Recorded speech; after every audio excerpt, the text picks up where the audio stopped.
My name is Christoph Wildburger. I'm the coordinator of the Global Forest Expert Panels Initiative. It's an initiative of the Collaborative Partnership on Forests led by IUFRO, which is the International Union of Forest Research Organizations.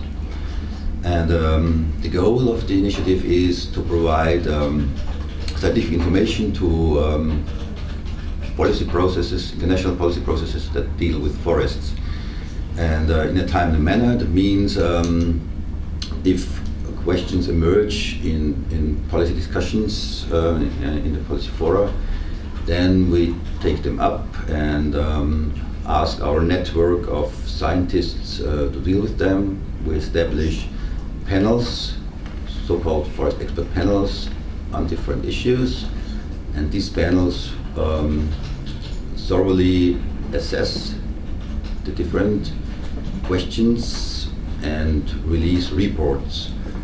These reports are provided to decision makers and stakeholders.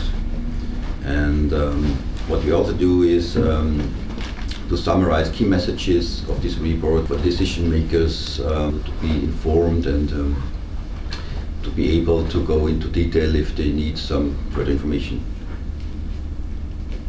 My name is John Parrotta. I'm a senior research scientist with the US Forest Service, and I have served as the chair of the most recent of these GFEP panels.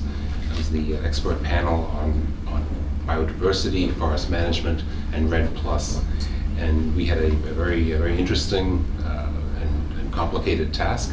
Our job was to look at the available scientific knowledge and experience related to the relationships between forest biodiversity and carbon sequestration in all types of forests throughout the more or less the tropics and subtropics, or the regions of the world where REDD+ activities may be occurring in the future. In addition to looking at these sort of biophysical aspects of relationships between biodiversity and carbon storage, we also looked at a number of social and economic issues that are very pertinent to these discussions about REDD+ as a climate mitigation strategy. And in addition to the social and economic issues, we've also examined how governance and how governance can also influence the outcomes of any of these activities. So it's a very complicated undertaking. We did have a number of, or quite a number of conclusions that we were able to draw from this, and some areas of uncertainty, of course. And in terms of the main messages that that emerged from this, one of the most important, well, the very first one has to do with this relationship between biodiversity and carbon storage.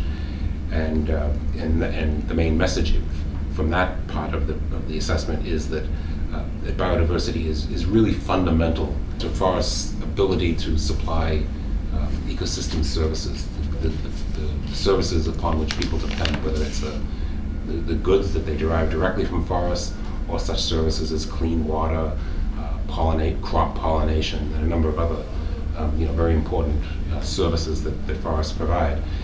So in a way, if REDD programs are able to give biodiversity conservation a priority, then it's also serving the interests of carbon sequestration, because forests are living systems, they're not carbon warehouses.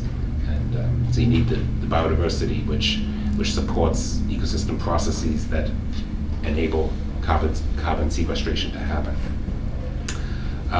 Another key message is that of the various options that we looked at as far as different forest and land management practices that could be employed in REDD programs,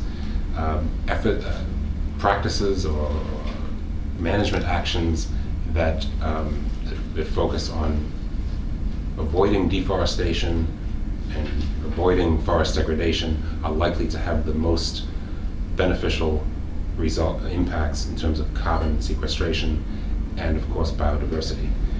So, again, biodiversity and carbon, it's a win-win situation, so to speak, in the case of avoided deforestation and degradation.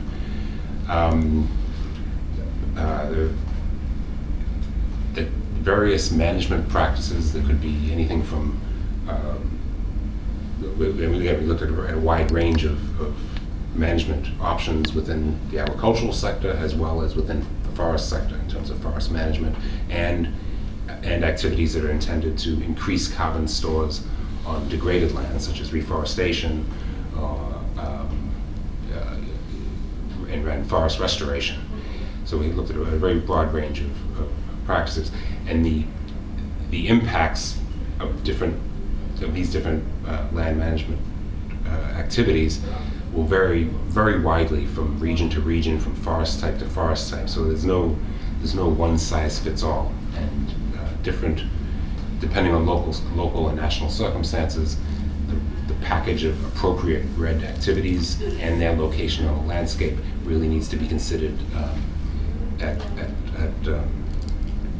There's again no one size fits all solution. So they really should be tailored to fit the appropriate particular circumstances of the region.